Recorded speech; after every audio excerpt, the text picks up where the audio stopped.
Assalamu alaikum wa rahmatullahi wa barakatuh. Yesterday we talked about the first human settlement on earth. And some of you have given very strange comments about that. This is not about Arabian imperialism. And some of you said that, well, how is it possible when Adam landed in India, most probably in Sri Lanka? So you're talking about he settling in Makkah. That doesn't make sense. See, landing someplace and settling someplace are two different things.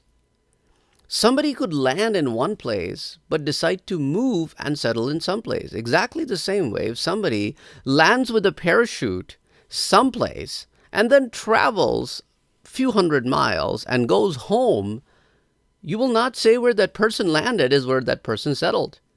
And after coming to the planet Earth, Adam alayhi salam, who is aware that Hawa alayhi salam also has come to the planet Earth, he was in search of her. And finally they met. And that's where the word Arafah comes from, where they recognized each other in the Arafah. And we've talked about that in detail with reference last time. Also, Allah subhanahu wa ta'ala created Kaaba as the first house of worship. So can you imagine Adam alayhi salam living so far away from that first house of worship once he have found that? Absolutely not. He would definitely be living where the first house of worship is. He in fact reconstructed it or fixed it, whatever it is. And as we also learn in the light of the hadith of Sahih Muslim, that Prophet sallallahu alaihi wasallam said that as the Arabian Peninsula was, which was lush green meadows and springs flowing through, it will become like that in the end of times. So, Adam alayhi salam was not living in the deserts as we now know of Arabia. And we do not rely on the history of, or biblical history, which places Adam alayhi salam only 6,000 years ago. Rather, we say that Allah subhanahu wa ta'ala knows best when which prophet came. There are certain prophets about whom we have some proof of their time frame, but for others we say Allah knows best. When Salih alayhi salam came, when Hud alayhi salam came, when Nuh alayhi salam came, exactly only Allah knows. So today our focus will be to talk about that when the humanity spread all over the world, how did that happen? If you remember last time I shared with you an ayah from the Holy Quran, which is an ayah from Surah Safat, ayah number 77, where Allah subhanahu wa ta'ala talks about that after Nuh alayhi salam ship stopped at the Jabal Jodi, the Mount of Jodi, and everybody came off the ship and started living here, then the descendants of everybody else didn't go pass on from generation to generation. Rather, the only people, humanity is actually from the three sons of Nuh alayhi salam. So that's what Allah subhanahu wa ta'ala says, وَجَعَلْنَا ذُرِّيَّتَهُ هُمُ الْبَاقِينَ. And it was only the descendants of Nuh alayhi salam from whom the remaining humanity existed. And we also learned about the fourth son of Nuh alayhi salam. So the three sons that survived are Ham, Sam, and Yafith. And the one who died was Canaan. And we talked about that in great detail last time, so I do not want to go over that again. So now let's look at specifically Arabia in particular, but also how the other sons of Nuh alayhi salam and their descendants, where are they and how are they spread? A lot of questions came from you then, okay, what about Fara'in, the Fir'aun, the pharaohs, who are they descendants of? Are they Semites or not? What about the Amalekah? What about the people of Yemen? Who is considered to be the forefather of people of Yemen? And what about the people settled in Bahrain, for example? Or the people of Shams, which is Syria or Syria? So all of these things, inshallah, we'll talk about it. And again, with the references of the books where we collected that information from. So, Nuh alayhi salam's four sons we talked about, as also mentioned by Jarir al-Tabri in Tarikh al-Tabri, volume number 1, pages 209, 210. And then 3 of his sons, Ham, Sam, and Yafith, survived. Sam ibn Nuh, Semites, who are the descendants of Sam, and ulama of genealogy basically have talked about all 3 of the sons here. And some of these details, again, is mentioned in Tabqat al-Kubra by Ibn Sa'd, Abu Abdullah Muhammad bin Sa'd al-Basri, and he talks about it in volume 1, page number 36. Nuh alayhi salam's sons spread in different directions with their offsprings. So one of the sons, Sam, he is considered to be the forefather of all the Semites, including the Arabs. So we'll talk more about the Semites, but we'll also talk about the others. So Sam is considered the forefather of all Arabs. Doesn't matter where are they and how are they. And then over the period of time, other sons, kids, might have mixed into the Semites, but Semites are basically the children of Sam. According to Ibn Ishaq, Sam had a son called Iram, who had a son called Aus, who had a son called Ad. So the people of Ad are also Semites, where they are settled between Yemen and Oman. That's where the people of Ad were settled. Similarly, Iram is the son of Sam. Sam is the son of Nuh. Just remember that. Okay. So one of the sons is Aus, who had a son called Ad, from whom all the people of Ad are. Similarly, Iram had another son. Some historians say his name was Kafir, and some say his name was Abir. Some say no, Abir is the son of a different son of Sam, Arfakhshad. So there is a difference in the name, but besides that, so Iram's son Kafir or Abir, that's the forefather of Thamud and Jadius. Similarly, Sam, the son of Nuh, also had another son by the name of Lavith, and Tasam and Imlaq, from whom the Amaliqa are, and Amyam. These are all the sons of Lavith. And all of these are Arabs. All of these are considered to be Arabs. And this is mentioned by Imam Suhaili. And Imam Suhaili, whose name is Abdul Rahman, is also known by Abu al-Qasim, Abdul Rahman bin Abdullah al-Suhaili, and he wrote a very famous book on the seerah of the Prophet sallallahu alaihi wasallam, Ar-Rawd al-Anf.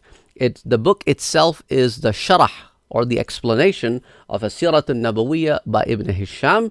In volume number 1, he talks about this. On page number 96 of volume number 1, he talks about this particular statement that I mentioned to you. And now let's move on to Ibn Khaldun, another famous historian. He says, فَأَمَّا Sam, as far as the people of Sam are concerned, so according to the people of genealogy, who work in the nasab or the nisab, that Arab are the descendants of Sam. And over the period of time, descendants of Ibrahim alayhi salam also mixed into them. And we'll talk about that also, that Ibrahim alayhi salam is the descendant of which son of Nuh alayhi salam. So that's what basically Ibn Khaldun writes it. Ibn Khaldun, whose name is Abdul Rahman bin Muhammad, also known as Abu Zayd Abdul Rahman bin Muhammad bin Ibn Khaldun al-Ashbili, and he wrote the book Tarikh Ibn Khaldun in volume number 2, page number 8. He talks about this. Now moving on to our next topic here, then what about the other sons? As mentioned by Ibn Khaldun in the same volume, volume number 2, page number 12, he says that as far as the Turk are concerned, the Turkish, now you have to, to understand the Turks are not where they are right now, an Anatolian region. They came from a different region over the period of time they settled over here. So when we say Turk, it basically doesn't mean the people of Turkey alone right now. You have to go back and trace their genealogy. So that's why the people of genealogy, when they mention Turks, they mentioned all of those people the Turks are comprised of. So Turks, people of Sin, the China, Sabaliqa, and Yajuj Majuj. All of these are descendants of Yafith bin Nuh. So they're not Semites. And as far as the people of Sudan, the people of Hind, the people of Sindh, and the Qibtis, these are Ham bin Nuh's children. So these are the descendants of Ham bin Nuh. And this is mentioned, as I told you, by Ibn Khaldun in volume number 2, page number 12. So this is one distinction that Arabs used to make, the Arab historians used to make, between Hind and Sindh. Remember I told you that we will talk about those Hindus or people from the Indian subcontinent, inclusive of Sindh and Hind. These are the two regions Arabs would distinguish between, that were settled in Yemen and Iraq and other parts of Arabia. So as I told you that we will talk about it, and let me tell you this, that after today's topic, I'm planning on going into that topic. And once I go into that topic, maybe for a week or so, we will be talking about that, because that topic is so much in depth and in detail. So you got to let me know in the comment section that if you're interested in me going into details of that, then I will go into details of which people from Sindh and Hind, they came into Arabia and settled, and how and who are they, where are they from from that region, and how did they get mixed up in people of Yemen and people of Iraq and people of Faris, and did the people in Medina and Mecca, did they know about these people, and all of that stuff. There are mentions of them in the books of Hadith. These people are from the Arabs knew that they are originally from India or Hind. So we can talk about that. Again, you guys need to let me know if you want to know about it in detail. I'm going in very much detail here today because the questions came from you guys. So that's what basically we did research on, and we are presenting this research to you. So that's what basically being mentioned here, that Sudan, Hind, Sindh, and Qibt. So all the Qibtis are from the children of Ham bin Nuh. And this is reported by Ibn Khaldun.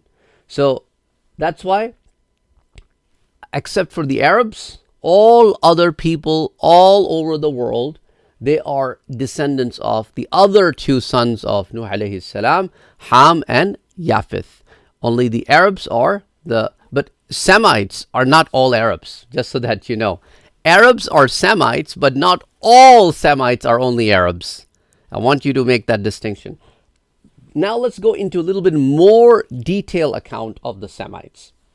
And I'll tell you, this is also mentioned by Ibn Khaldun in volume number 2 of Tarikh Ibn Khaldun.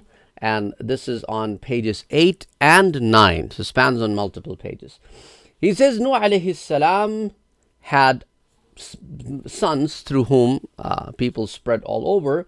But Anna Sam ibn Nuh alayhi salam kana lahu, and Sam, the son of Nuh alayhi salam, had 5 sons. Arfakhshad, Lavith, Iram, Ashwad, and Ghalim. These are the 5 sons of Sam ibn Nuh. So all the Semites are from these 5 sons. Either they are the children of Arfakhshad, or they are the children of Lavith, or they are the children of Iram, or they are the children of Ashwad, or they are the children of Ghalim. These are the 5. And we also already learned that Ad and Thamud are the children of Iram. And we also learn that we have Amaliqa, and we have Tasam, and we have Amim. These are the children of Lavith. We're going in, so this could be a very heavy content. So I would like to keep it as slow and simple as possible. But you know, when you get into genealogy stuff, it could get a little bit heavy. So anyway, he says that this is how it is mentioned in Torah. So as far as his son Ashwath is concerned, these are the people of Mawsil. And as far as his son Ghalim is concerned, these are the people of Khuzestan. And these are the people of Ahwaz. Is basically, you're talking about now the Persian Empire, those regions that are part of the Persian Empire of back then in the old days. So Banu Ghalim are basically the descendants of those. So Khuzestan and the people of Ahwaz. In Torah, it doesn't mention much about Lawith. However, Ibn Ishaq talks about 4 sons of Lawith. One of them is Tasm. One of them is Amliq, from whom the Amaliqa are. Another one is Jarjan, and another one is Faris. So the people of Persia are also Semites, but through the son Lawith, not through the son Iram or Ghalim or Ashwaz or Arfakhshad, but through Lawith. So Lawith has 4 sons, and one of them is Faris. Ibn Ishaq also says that Amaliq, from Amaliq we have Jasim, and Jasim was further divided into Banu Laf, Banu Hazan, Banu Matar, Banu Azraq. And then the Budayl, you probably might have heard of the Banu Budayl in the Seerah of the Prophet sallallahu alaihi wasallam. So they're also from Amaliq, and they are from Al-Azraq. Similarly, we have Rahil and Dhifar. And from them are the Banu Kin'an. From them are the Barbar of Sham. And from the same people, we have the pharaohs of Egypt. So as you can see that, these are all coming from who? Ibn Ishaq says these are all Amaliqa. These are all Amaliqa, and the pharaohs of Egypt are also linked to the Semites. And Ibn Ishaq also says that Abd bin Dakham and Umyam, they are from the descendants of Lawith. And similarly he says that Tasam, Amaliqa, Umyam and Jasim, all of them used to speak Arabic language. However, people who settled in East, they spoke the Persian language. Then he says in the descendants of Iram are Aus, we talked about that, who is the forefather of Ad, and Kathir, who is the forefather of Thamud, and Abil. And then he says from the Aus we have Aus we have Ad, and they lived in Hadramaut, which is down south between Yemen and Oman in Arabian Peninsula. And Kathir, from him we have Thamud and Yadyas, and they spread around in the northern Arabian Peninsula by Syria, and they basically settled between Syria, which is Syria, and Hijaz in the place called Hijr. And this is, as I told you, comes in great detail by Ibn Khaldun. And then he says that Sam, the son of Nuh, and his 4 sons, Lawith, Iram, Ashwaz, and Ghalim, they are the ones who spread a lot more. And he says that there is, in a lot of places, we do not find much evidence of how Arfakhshad and his sons spread. However, if you open Bible, in the Bible you find the descendants of Arfakhshad.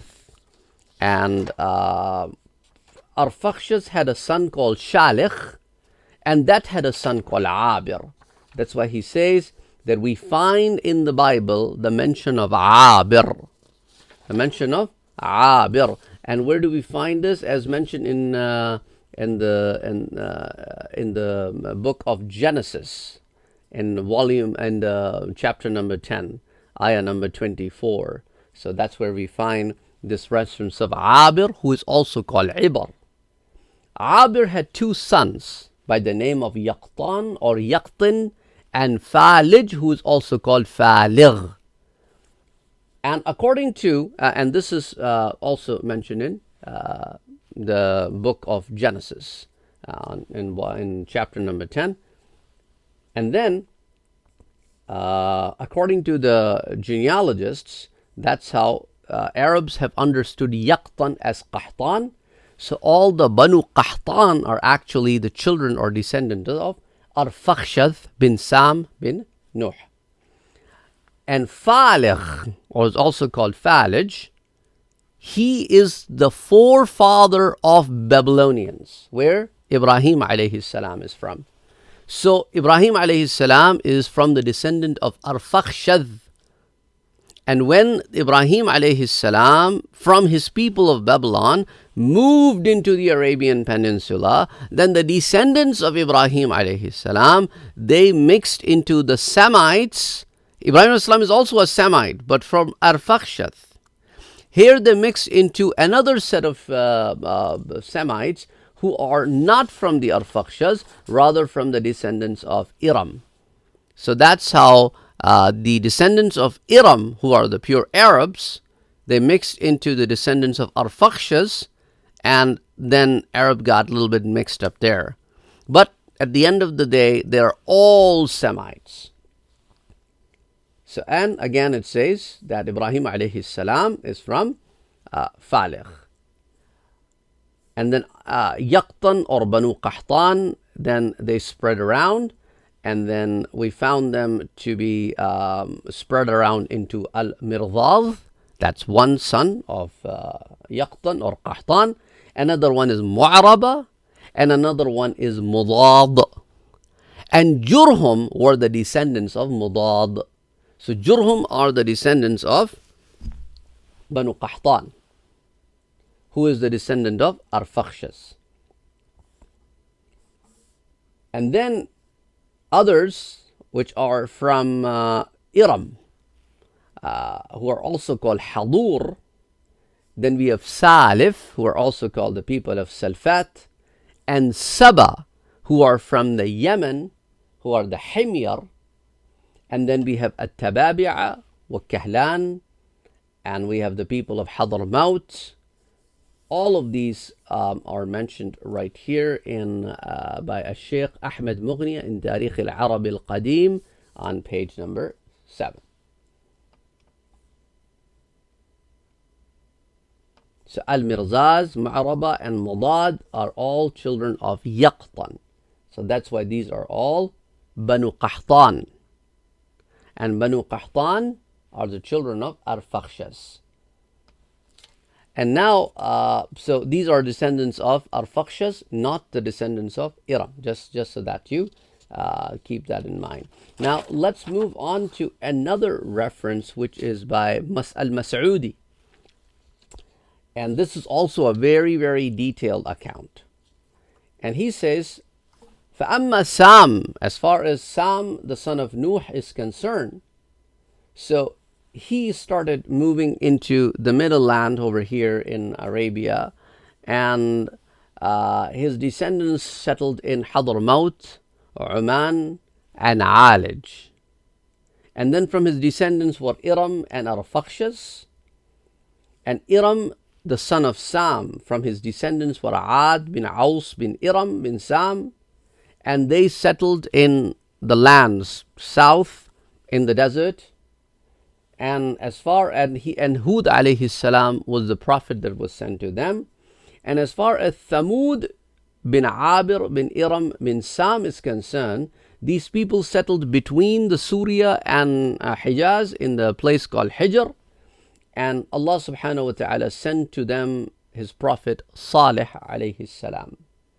As far as Tasm and Jadias, who are the son of Labid bin Iram, and they settled in Yamama and Bahrain.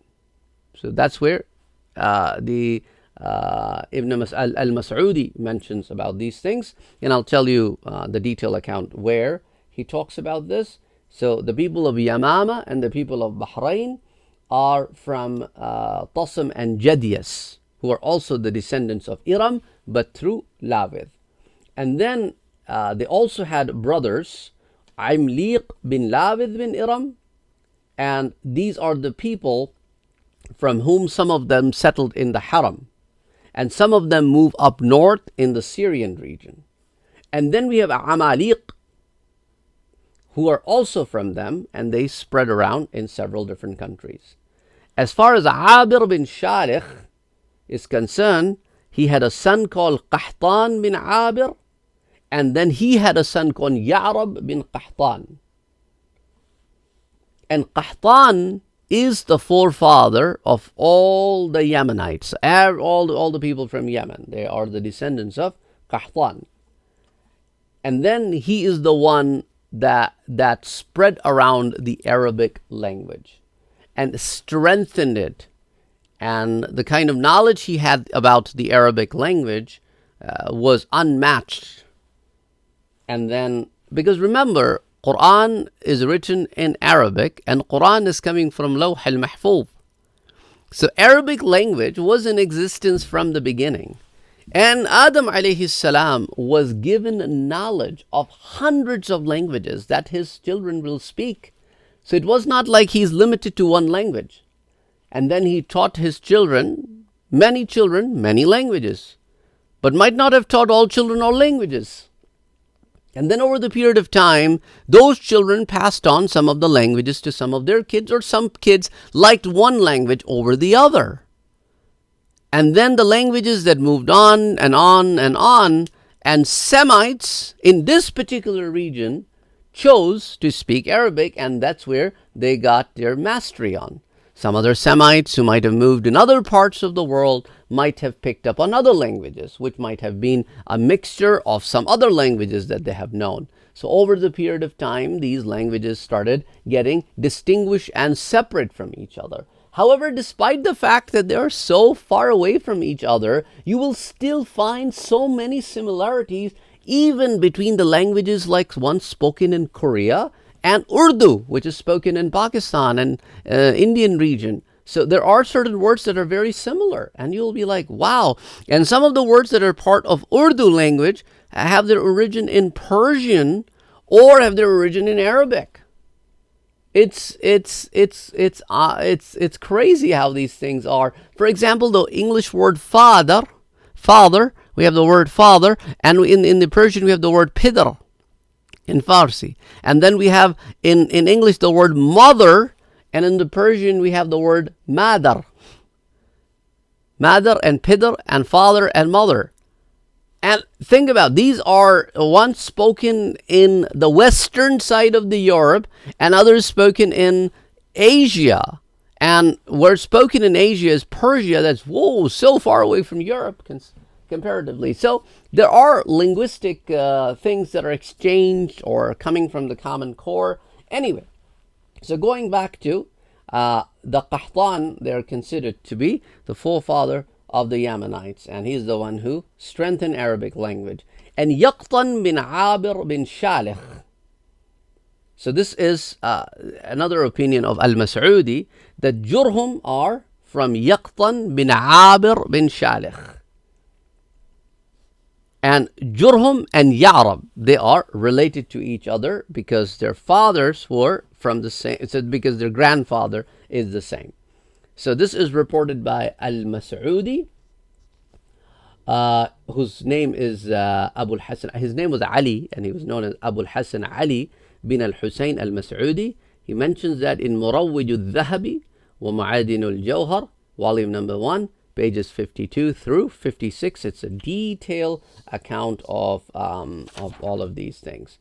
So anyway, we find some of these details here, and then some other details might come in books like one written by Muhammad Rabi Hisni and Geographia Mamalik al-Islamiyya, and then Dr. Hussein al-Sheikh, he wrote Al-Arab Qabl al-Islam.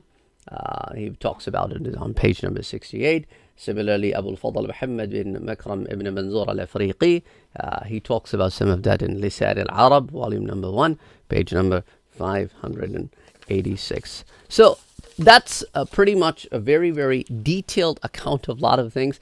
And some of you would be like, wow, that's too much information. Yes, it is too much information to digest. You probably may have to sit down and maybe make notes of them, write those names down together. But this is what you asked for. That's why I went in detail, and something that I asked you again, and I'm asking you again here towards the end of this video. And that is that if you're interested me going into the details of the Hind and Sindh and how and what relationship they had with the Arabs and how they came and settled here, let me know, and then we will then speak the next week or so talking about that particular topic, because there is wealth of information in there.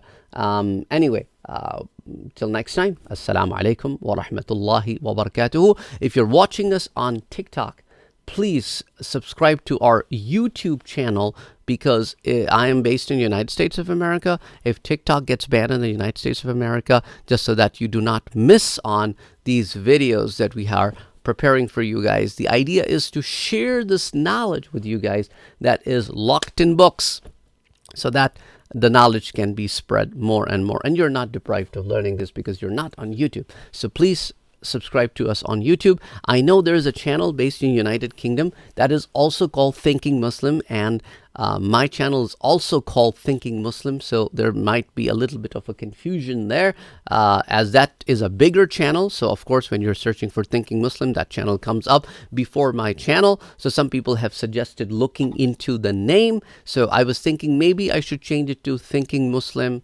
Sayyid Saad, which is my name, or around the line.